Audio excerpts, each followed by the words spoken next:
जातीय जनगणना क्यों ज़रूरी है और इसका इतिहास क्या कहता है? क्या आपने कभी सोचा है कि आपकी जाति के लोग कितने हैं, वो कहाँ रहते हैं, उनकी सामाजिक, राजनीतिक और आर्थिक स्थिति कैसी है? ये सवाल सिर्फ आपके मन में नहीं, सरकार के मन में भी है। और अब सरकार ने एक बड़ा निर्णय लिया है जातीय जनगणना कराने का। 30 अप्रैल 2025 को भारत सरकार की cabinet committee on political affairs ने तय किया कि अगली जनगणना में जातीय आंकड़े भी जुटाए जाएंगे। राजनीतिक पार्टियां लंबे समय से इसकी मांग कर रही थीं।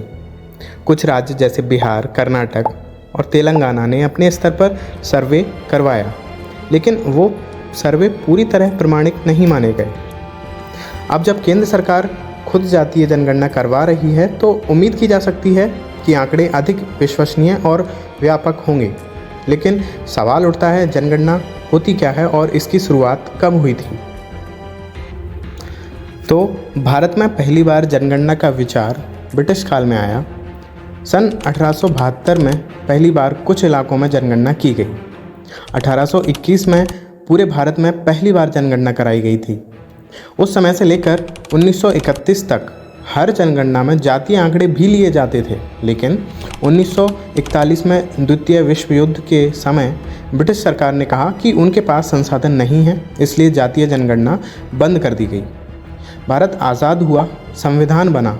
1948 में जनगणना के लिए सेंसस एक्ट पास हुआ और 1951 में आज़ाद भारत की पहली जनगणना हुई, लेकिन इसमें जातीय आंकड़े शामिल नहीं किए गए। सिर्फ एससी और एसटी की गिनती की गई ताकि उनके लिए योजनाएं बनाई जा सकें।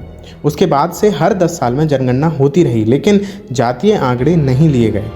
2011 में जनगणना हुई। अगली 2021 में होनी थी, लेकिन कोरोना के कारण ये टलती रही। अब सरकार ने घोषणा की है कि 2025 में एक नई जनगणना होगी, जिसमें जातीय जनगणना भी शामिल होगी। जनगणना से हमें यह समझने में मदद मिलेगी कि देश में कौन कौन है, कहाँ हैं और किन परिस्थितियों में हैं।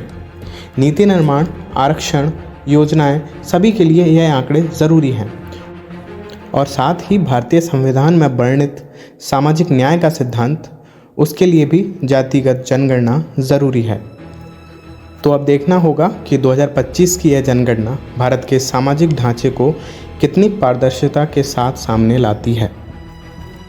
ऐसे ही महत्वपूर्ण मुद्दों को जानने के लिए हमारे साथ बने रहिए। Thank you.